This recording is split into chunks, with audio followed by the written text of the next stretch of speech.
सखी सावली काव्यांजली। आज ही अशी बातमी आली पेपर मध्ये तुझ्या अफेअरची। उद्या अशी अफवा पसरली तर की तुझं लग्न झालंय,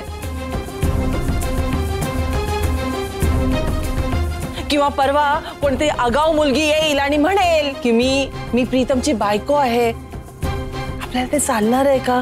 नाही आई, पण ती बातमी खोटी नाहीये। माझं आणि निकिताचं खरंच मनापासून प्रेम आहे एकमेकांवर। आम्ही लग्न करणार आहोत। हो मान्य आहे ना, त्यासाठी आपण स्पेशल प्रेस कॉन्फरन्स करणारच आहोत। पण आता चर्चा झाली पाहिजे ती फक्त तुझ्या कामाची। आणि हो, निकितालाही सांग, म्हणा वेळ काळ बघून ना आपण अनाउन्स करणारच आहोत ही बातमी। पण आता जर कोणी विचारलं ना तर सरळ नकार दे। सांगतो। मला खात्री आहे आपण आता जर या पत्रकारांशी त्या बातमीबद्दल बोललो नाही ना तर ते नक्की निकिताला गाठतील आणि तिला हाच प्रश्न विचारतील। म्हणून तिला जरा नीट समजावून सांगा, काय कळलं का?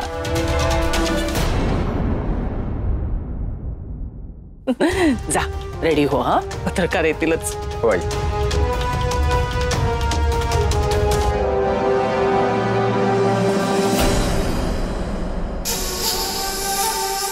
वा वहिनी, मानलं तुला। किती छान पद्धतीनं तू गोष्टी मॅनिप्युलेट करतेस। पण लवकरच तुझ्या या सगळ्या प्रयत्नांवर बोळा फिरणार आहे। हो, आपल्या कॉलनीमध्ये ते नवीन लोक राहायला आलेत ना, ते आले होते का लाफ्टर क्लबला? हा, त्यांच्यातले 1-2 जण आले होते। अगं बरी आठवण झाली, आमच्या त्या लाफ्टर क्लब मधले ते पालकर आहेत ना, त्यांनी काव्याचा फोन नंबर मागितला, मी दिला। का? अगं मागच्या मार्गशीर्षात त्यांच्याकडे ती सत्यनारायणाची पूजा होती ना, तेव्हा काव्यानीच तर सगळं जेवण करून दिलं होतं त्यांना, आठवतंय ना? हो, मला ते पालकर माहिती आहेत। हा, पण त्यांनी हिचा नंबर का घेतलाय? अगं त्यांच्या भाचीच्या ऑफिसमध्ये कसली तरी कॉन्फरन्स आहे म्हणे। त्या कॉन्फरन्सला कॉर्पोरेट मधले सगळे पाहुणे येणार आहेत आणि त्यांच्या भाचीला स्नॅक्स म्हणून घरगुती महाराष्ट्रीयन पदार्थ ठेवायचे आणि ते सुद्धा काव्यानी केलेले। हे सगळं सात्विक वगैरे ना आता सगळं जुनं झालंय। आणि हे तू 4 घरी वरण भात काय करून येते, स्वतःला खूप मोठी शेफ समजायला लागली। बाबा पण हे बघ, त्यांचा फोन आला तर घे ऑर्डर, नाही म्हणू नकोस। बाबा हो, पण ते कॉर्पोरेट म्हणजे यांच्या ऑफिस सारखं असणार ना, तिथे मोठमोठे लोक येतील। घेऊ दे ग। हो, पण त्यांना माझ्या हातचे पदार्थ आवडतील का? नाही म्हणजे त्यांना मोठमोठ्या हॉटेलमध्ये जेवायची सवय असेल आणि माझे पदार्थ म्हणजे अगदीच घरगुती साध्या पद्धतीचे असतात। अगं रोज रोज चमचमीत पदार्थ खाणाऱ्यांना हे असे पदार्थ बदल म्हणून आवडतात। हा, अगं पूजेच्या वेळेस त्यांच्या भाचीने तुझ्या हातचे पदार्थ चाखलेत ना, म्हणून तर त्यांनी आठवणीने तुझा नंबर मागितला। पण बाबा म्हणजे समारंभामध्ये जेवण बनवून देणं वेगळं आणि अशा कॉर्पोरेटच्या ठिकाणी बनवून देणं म्हणजे वेगळं, नाही का? काही वेगळं नाही अगं, रोजचे पदार्थ करणं हा तुझा हातखंड आहे। आणि अगदी तू डोळे झाकून जरी एखादा पदार्थ केलास ना तो चविष्टच होतो। त्याच्यामुळे काही घाबरू नको। तुला काही अडचण आली ना तर मी आहे ना तुला सांगायला। काव्या, मला प्रगती करायची असेल ना तर थोडी लांब उडी मारायलाच पाहिजे। काळजी नको करू, आम्ही तुला मदत करू। हो, आम्ही आहोत तुझ्या पाठीशी। तू घे हे काम। होय।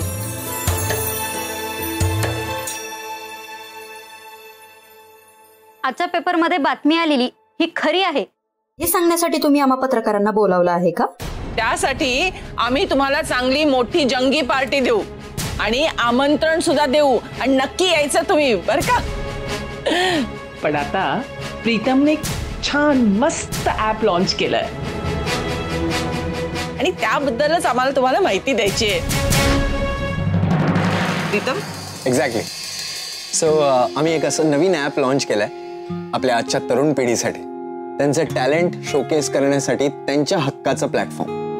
हे ॲप सध्या तरी आम्ही कवी आणि लेखकांपुरताच टार्गेट केलेलं आहे, पण पुढे जाऊन आम्ही कवी आणि लेखकांसोबतच dancers, actors, painters, sculpture artist अशा वेगवेगळ्या कलाकारांना कशी संधी उपलब्ध करता येईल ह्याचाही विचार करतो. ॲट द सेम टाइम या ॲपवर बरेच एंटरटेनिंग शोज सुद्धा असतात. हे सगळं आजच बोलून सांगण्यामागचा खास हेतू? त्याच्या नवीन प्रकल्पाबद्दल आपण बोलतोय, हा खास हेतू पुरेसा नाहीये का? कदाचित आज पेपरमध्ये आलेली बातमी मागे पडावी म्हणून ही धडपड सुरू असेल.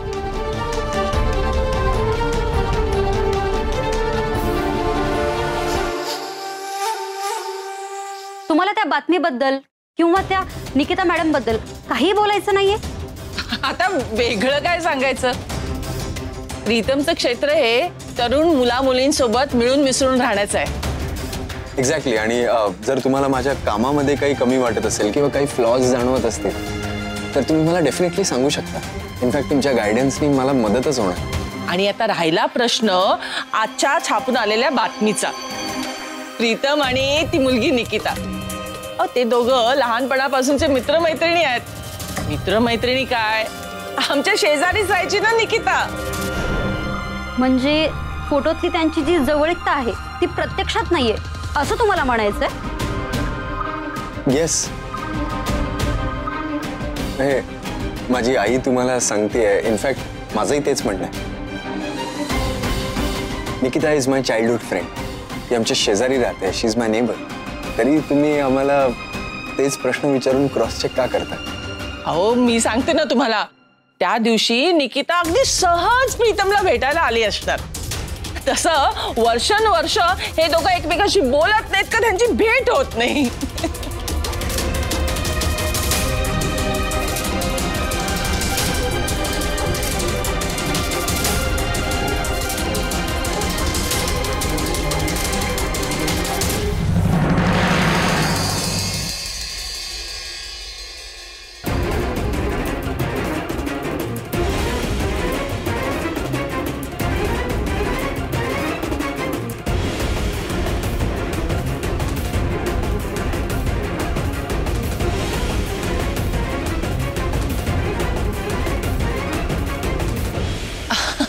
अरे वा निकिता, तू पण आलीस?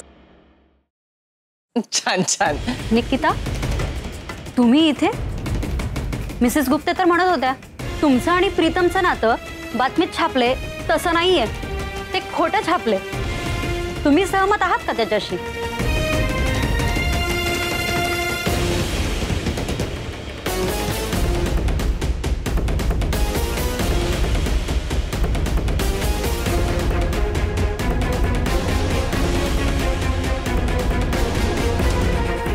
निकितालाही सांग, म्हणा वेळ काळ बघून ना आपण अनाउन्स करणारच आहोत ही बातमी. पण आता जर कोणी विचारलं ना तर सरळ नकार दे. ओ नो, मग अशी मी गडबडीत निक्सला आईचा निरोप दिलाच नाही.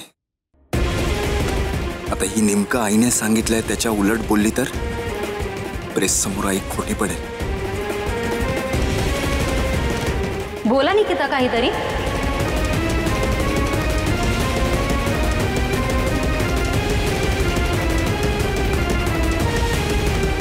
निक्स, तू आईला पसंत आहेस.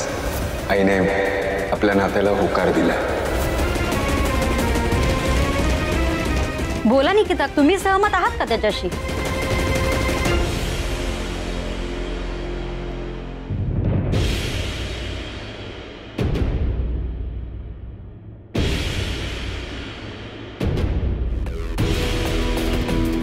ऍक्च्युली प्रीतमच्या मम्माने तुम्हाला जे काही आहे ते सगळं सांगितलं. मग तुम्ही मला वेगळं काय विचारताय? आणि माझं उत्तर सुद्धा तेच आहे.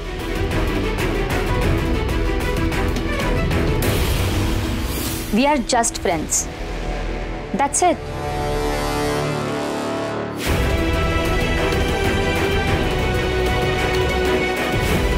मॅडम तुम्ही तर आता तुमच्या शंकेचं निरसन झालंय ना. चला मग, चला. थँक्यू. Thank you so much. चल या प्लीज.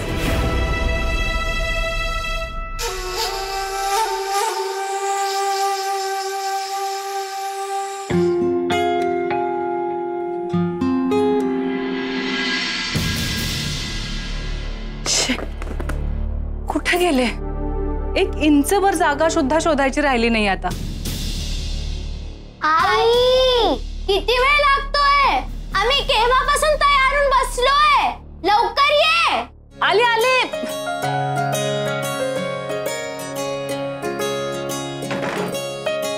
अगं हे काय झालंय माझं पण. निघू आपण. आई, तू आम्हाला सोडून रिक्षानी परत ये. रात्री पिकअप करायला डाडू ये. अगं पण परीच्या आईने मला 4 वेळा बजावून सांगितलंय की तुम्ही आज थांबायचंच म्हणून. ते ती असंच बोलली असेल. नाही अगं, त्या मला हेही म्हणाल्या की नेहमी तुम्ही बाहेरच्या बाहेरच जाता, पण आज मात्र तुम्ही थांबायचंच म्हणून येणार आहे मी. ओके फाईन, तू जा, मी नाही येत. प्राचू अगं रागवतेस का? हे डबे घेऊन येणार आहेस का तिथे? मग मी माझ्या फ्रेंड्सला काय सांगू? How embarrassing.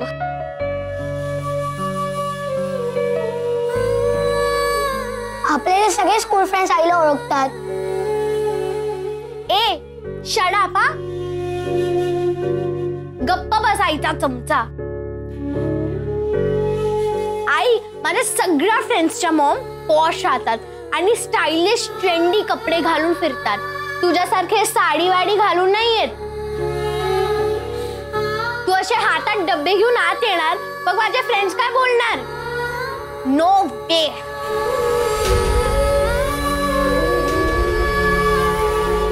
आई, तू माझ्या बरोबर चल. आई, सगळे फ्रेंड्स म्हणतात की तुझी आई किती गोड आहे, आम्हाला खूप आवडते. ग्रेट.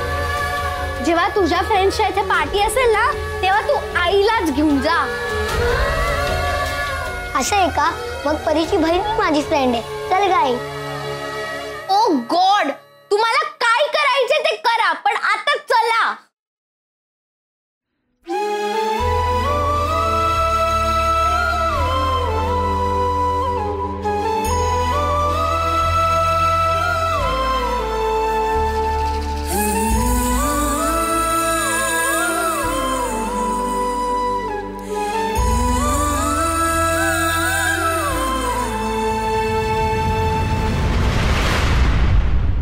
थँक्स.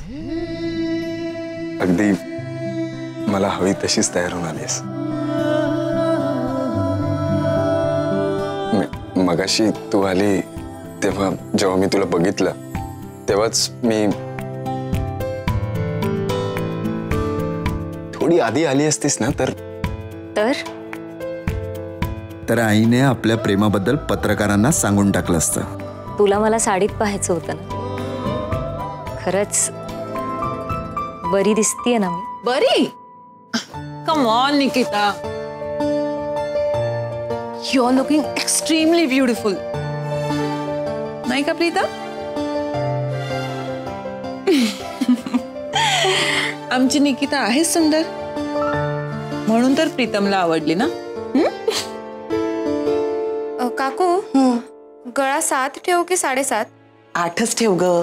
ठीक आहे. तुम्हाला काही वेगळं डिझाईन हवंय का? नाही, फार नको, पण हे बघ, हे असं असतं. यांचा फोन सोबत घेऊन फिरायचा ना, म्हणजे खिशात डोकेदुखी घेऊन फिरल्यासारखं आहे. हॅलो, नवरे गुरुजी आहेत का? ते पूजा सांगायला गेले आहेत, म्हणून त्यांचा फोन माझ्याकडे आहे. आपण कोण? मी मिसेस मधुरा गुप्ते, मीनाक्षी प्रभुदेसाईंची धाकटी बहीण बोलते. आमच्या इथे आले होते ते वास्तुशांतीला. त्यांना जरा फोन देता का? हो हो, म्हणजे प्रीतम गुप्तेंची आई ना? त्यांची आज पेपरमध्ये बातमी आली होती, तेच ना? नवरे गुरुजी आहेत का? अहो म्हटलं ना, ते पूजा सांगायला गेलेत. तुमचं काही काम असेल तर मला सांगा, मी निरोप देईन त्यांना. हो, गुरुजी अजूनही लग्न जुळवतात ना? हो हो, म्हणजे काय, अहो मुलगा आणि मुलगी यांची व्यवस्थित पत्रिका बघून लग्न जुळवतात. पण तुम्ही कोणासाठी विचारताय? माझ्या मुलासाठी, प्रीतमसाठी. त्याच्यासाठी साधी सरळ सोजवळ मुलगी शोधा, असा निरोप द्या त्यांना. हो हो, मी निरोप तर देईनच त्यांना, पण तुमच्या मुलीबद्दलच्या अपेक्षा फार मोठ्या असतील ना? हे बघा, मुलीबद्दल काय आमच्या फार अपेक्षा नाहीयेत. मुलगी साधी सरळ सालस असली ना तरी बस आहे. अगदी गरीबा घरची असेल ना तरी आम्हाला चालेल. पण मुलींनी नीट संसार करावा, माणसांना सगळ्यांना जोडून ठेवावं. आणि मुख्य म्हणजे प्रीतमची ही अट आहे की मुलगी मला म्हणजे त्याच्या आईला पसंत पडली पाहिजे. नाही म्हणजे तुमच्या मुलाच्या मानाने ह्यापेक्षा फारच सुमार आहेत असं नाही वाटत तुम्हाला? अशी कुठली मुलगी तुमच्या नजरेत असेल ना तर लवकरात लवकर मला फोन करा. बरं. ताबडतोब हालचाल करायलाच पाहिजे, नाहीतर ही नटोरी खरोखरची माझ्या प्रीतमच्या गळ्यात पडेल. ताईने जसं विशूसाठी साधी सरळ काव्या शोधली ना, अगदी तशीच मुलगी मला माझ्या प्रीतमसाठी हवी आहे. गुरुजी शोधून देतील अशी मुलगी. आत्तू मला बरं वाटावं म्हणून म्हणतेस ना? नाही ग, खरंच छान दिसतेस. अगं गोड बोलणाऱ्या माणसाचा हेतू समजून घ्यावा. बाय द वे, तू एवढी नटून थटून साडीत कशी काय आलीस? वृंदा आत्तूमुळे.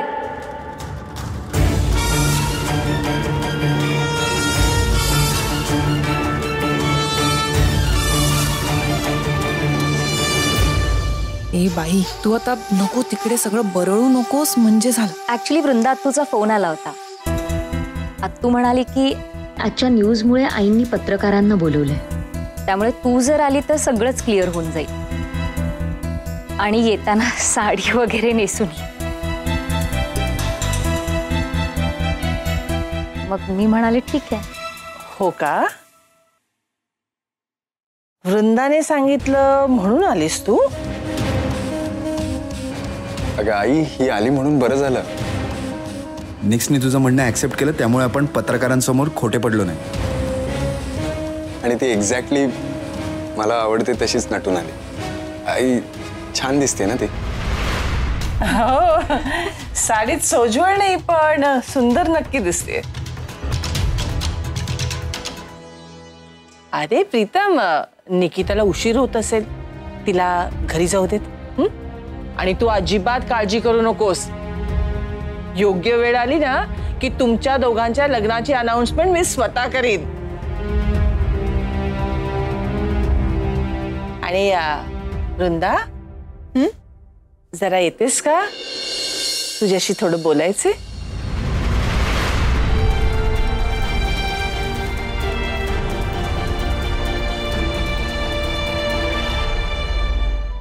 बघितलत ना, स्वतः गुप्तेबाईंचा फोन आलेला मला. मोठ्या मोठ्या लोकांमध्ये उठबस असते आमची. खरंय हो. पण आता तुम्ही फोनवर बोलत होता, मुलीच्या अपेक्षा ते काय आहे? अहो ते ना, ते त्यांच्या मुलासाठी मुलगी शोधतायत. पण ते कसं शक्य आहे? त्याचं तर प्रेम प्रकरण सुरू आहे. आता नाही का पेपरात बातमी आली? खोटी आहे होती बातमी. कसं आहे ना, अशा प्रसिद्ध लोकांच्या बाबतीत लोक उगाच कंड्या पिकवतात. म्हणूनच तर त्या घाईने स्थळ शोधतायत मुलासाठी. आता एवढ्या मोठ्या घरच्या मुलाचं लग्न जमवायचं म्हणजे किती मोठी जबाबदारी आहे आमच्यावर. हो ना. चांगली मुलगी मिळाली नाही तर आमचंच नाक कापलं जाईल ना. आणि त्यात त्यांच्या अपेक्षाही फार असतील नाही? मुलगी शिकलेली, श्रीमंत घरची हवी वगैरे. नाही ना, अहो तीच तर गंमत आहे. त्यांना साधी, सरळ, सोजवळ आणि संस्कारी मुलगी हवी आहे. एवढ्याच अपेक्षा आहेत? हो, बाकी काहीच अपेक्षा नाही म्हणाल्या त्या. आत्ता घरी जाते आणि चांगल्या घरच्या मुलींची शोधाशोध सुरू करते. असं असेल तर माझ्या आशूसाठी प्रयत्न करायला काहीच हरकत नाही. काव्याच्या सासूबाईंना जर सांगितलं तर त्याही शब्द टाकतील आशूसाठी. निकिताला फोन करून बोलवायची काय गरज होती? प्रीतमच्या प्रत्येक बाबतीत तू नाक का खुपसतेस? अगं बहिणी, तू आत्ता पत्रकारांना बोलवलंस ना, हे त्या छापून आलेल्या बातमीमुळेच ना, हो की नाही? सो आय थॉट की या क्षणी निकिताचं इथे असणं खूप इम्पॉर्टंट आहे. And that's why I called her. तोंड वर करून बोलताना तुला लाज नाही वाटत का ग? माझ्या प्रीतमच्या प्रत्येक बाबतीत तू लुडबुड करतेस आणि मला ते आवडत नाही, मला ते पचत नाही. ही गोष्ट मी तुला कशी आणि कुठल्या प्रकारे सांगू म्हणजे तुला अक्कल येईल? वहिनी, तू ना नेहमी असंच करतेस, नेहमी माझ्याबद्दल गैरसमज करून घेतेस. मला मान्य आहे की निकिताला इथे मी बोलवलं, पण तूच बघ ना, आज तिने सगळ्यांसमोर तुझीच बाजू सावरून घेतली. कुणामुळे झालं ग हे? फक्त माझ्यामुळे. And you are again being so ungrateful. तुझी आणि त्या निकिताची लायकी नाहीये माझी बाजू सांभाळायची. लक्षात ठेवायचं. नवऱ्याशी भांडून इथं आलीस. मी तुला माझ्या घरात आश्रय दिलाय म्हणून माझ्या डोक्यात मिऱ्या वाटायचा प्रयत्न करायचा नाही. पुन्हा एकदा सांगते, तू जर माझ्या प्रीतमच्या बाबतीत कुठलीही लुडबुड करायचा प्रयत्न केलास ना तर मी तुझ्या भावाचं किंवा प्रीतमचंही ऐकणार नाही. इथं माझ्या घरात राहायचंय ना तर माझ्या ताटाखालचं मांजर बनून राहावं लागेल, नाहीतर दारुगडा.